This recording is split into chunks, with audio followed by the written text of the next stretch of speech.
आता संजय दिना पाटील, फुटीर खासदार संजय दिना पाटील यांना मुजोर आणि मगरुरीची भाषा वापरली। फुटल्यानंतर मिळालेली सुरक्षा पत्रकारांना शिव्या आणि धमक्या देण्यासाठी आहे का, असा सवाल उपस्थित होतोय।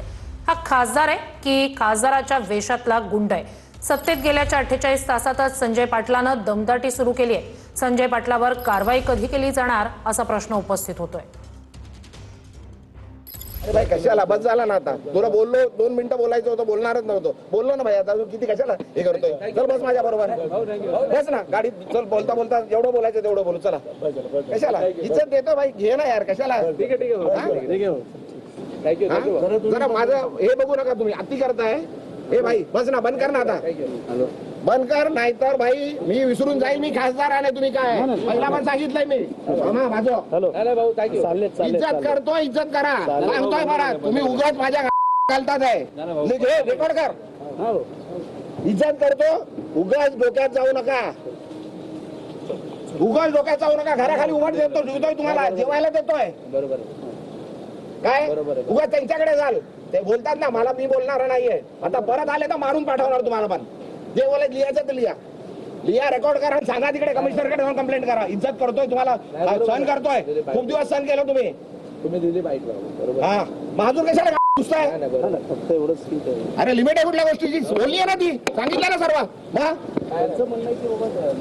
त्यांनी काय बोलू दे, अरे काय बोलू द्यायचं आणि येऊ नका माझ्याकडे, काय घ्यायला आला तर मारणार होता, तुम्ही दिली बरोबर, रेकॉर्ड करा आणि सांगा, तुम्ही आता मला विचारायला आले तर मार खाणार। मी प्रवासात असल्यामुळे मला याची काही कल्पना नाही, सगळी माहिती घेऊनच याच्यावर बोलणं योग्य होईल। मी पहिले माहिती घेतो काय घडलंय, कोणीही कोणालाही अशा प्रकारची धमकी देणं योग्य नाही, पण या घटनेची मला बिलकुल माहिती नाही। आपल्याला माहिती आहे मी नागपूरहून आलोय, आता प्रवासात असल्यामुळे मला याची काही कल्पना नाही, कल्पना घेऊन मग बोलेन। जे रोज त्यांच्या विरोधामध्ये बोलतात, रोज त्यांच्या बद्दल अपशब्द काढतात, तोडून टाका, मारून टाका, तुडवून टाका, घरात घुसा आणि अतिशय खालच्या दर्जाच्या नीच काय काय बोलतायत तेही आपण पाहिलेलं आहे। याचा राग संजय पाटील यांच्या मनामध्ये आहे, त्या पत्रकारांच्या बाबतीमध्ये त्यांच्या मनामध्ये कुठलाही राग नाही आणि त्यामुळे मी त्यांना सांगितलेलं आहे की आपल्याकडून काही शब्द गेले असतील पत्रकारांच्या अपमानजनक, तर आपण पत्रकारांशी बोलून दिलगिरी व्यक्त करू।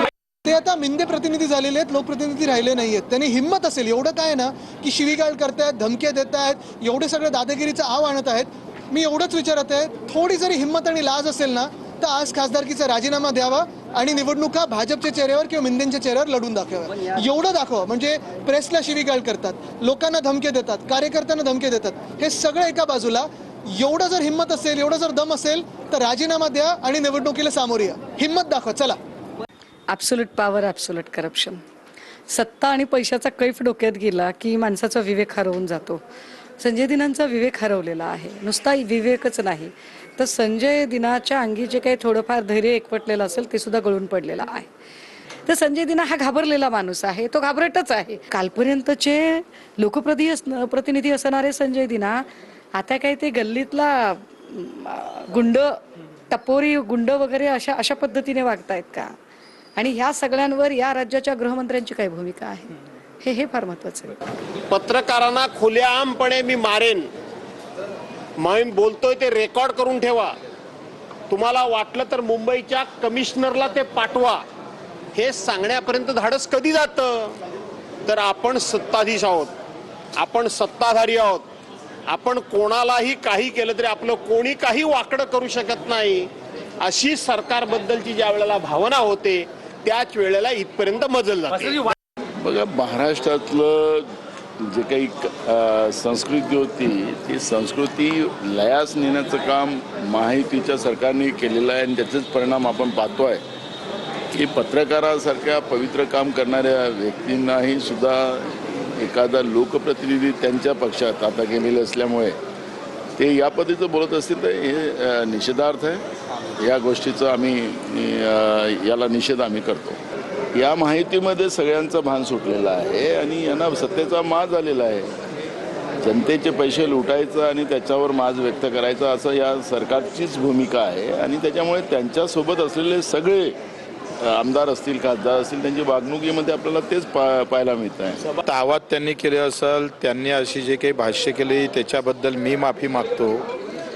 पत्रकार हा आरसा आहे, आरसा फोडण्याचं काम संजयजींनी करू नये. चुकून त्यांच्याकडून अशी शिवगाळ झाली असेल तर त्यांनी स्वतः याबाबत माफी मागावी. उलट त्यांच्या वतीनं मी माफी मागतोय, कारण आम्हाला माहीत आहे का मी जे काही आहे ती पत्रकारामुळं आहे. आमचा हा विषय लोकांपर्यंत नेण्याचं काम अतिशय प्रामाणिकपणे आपण करतो आहे. आणून चुकून तावाच जर त्यांच्याकडून एखाद्या वेळेस होतं, कधी कधी माणसाला ताव येतं आणि एखादं न असणारा शब्द निघतं, तर तो झाला असेल तर त्यांनी दिलगिरी व्यक्त केली. तर